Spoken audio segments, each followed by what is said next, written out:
Once upon a time, in the deep blue sea, there lived a little bonnet shell named Red. She was known for her vibrant red and cream shell, which shone like a beacon in the underwater kelp forests where she lived. Red was a tiny but fearless mollusk who loved to explore the ocean depths.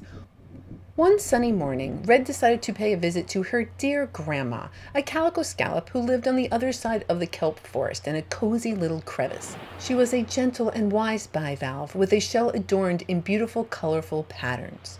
As Red ventured deeper into the kelp forest, she couldn't help but notice a large, menacing cone shell lurking nearby.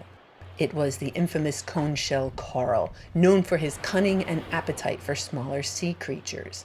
Carl's dark patterned shell struck fear into the hearts of many. "Hello there, little bonnet shell," Carl purred, his voice dripping with insincerity.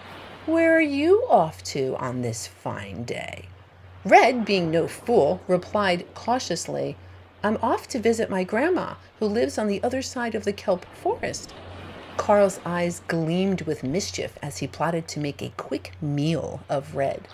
"Ah, how delightful! But it's a dangerous journey, my dear. Why don't you take the longer route through the coral caves? It's much safer, you know." But Red had heard tales of the cone shell's tricks before, and she wasn't about to fall for them. "No, thank you, Mr. Cone Shell. I'll stick to the kelp forest path." As Riding Hood continued her journey, the cone shell slinked away, defeated for the moment, but he was not one to give up easily. The kelp forest through which Red and her friends ventured was a mesmerizing underwater wonderland. Sunlight filtered through the swaying kelp fronds, creating dappled patterns of light that danced on the sandy ocean floor below. Thick, towering kelp plants, some reaching as tall as a skyscraper, provided shelter and sustenance for a diverse array of marine life. As Red made her way through the kelp forest, she couldn't help but admire the beautiful colors and intricate patterns that adorned the fronds. Schools of small fish darted between the kelp, their scales shimmering in the gentle currents. The forest was alive with the soft hum of creatures going about their daily routines. Along the way, Red stopped at a tiny cave that had a sign outside saying, "All Welcome Cafe." It was a little snack bar where she had a seaweed and seafoam smoothie to burst her energy. There she encountered several fascinating underwater inhabitants. She saw and nearly stepped on Flora the flounder, whose eyes were on the side of her flat, diamond-shaped body, camouflaging herself perfectly with the sandy bottom. Flora shared tales of her adventures blending in with the ocean floor and the amusing mishaps she'd had and the things she heard. There was a clever clam named Cecilia who gave her a pearl of wisdom, and a charming hermit crab named Dandy who offered to accompany her part of the way. Meanwhile, Carl the cone shell, not to be outwitted, sought the help of some mischievous sea urchins to set up a seaweed trap for Red. But Red managed to avoid it with ease, thanks to Dandy's wise advice.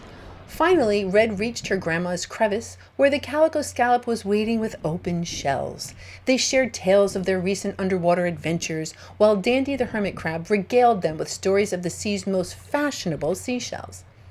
Just as they were enjoying a tasty snack that Grandma had made, Carl arrived, now more determined than ever to have Red for dinner. But Red had one last trick up her shell. She called upon her grandma's next-door neighbor, a speedy mantis shrimp named Maggie, who swiftly snapped her tiny boxing glove arms into Carl's shell, and he spun flying underwater into a net of seaweed that Grandma used for straining her special meals.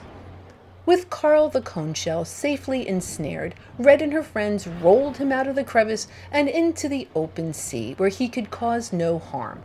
The underwater friends celebrated their victory, and Red, Grandma, Dandy, and Maggie continued on with their lunch, knowing that the sea was a safer place thanks to their wit and bravery. And so, in the deep blue sea where danger lurked around every coral reef, Red, the little bonnet shell, and her friends proved that even the smallest mollusks could outsmart the biggest bullies and live happily ever after.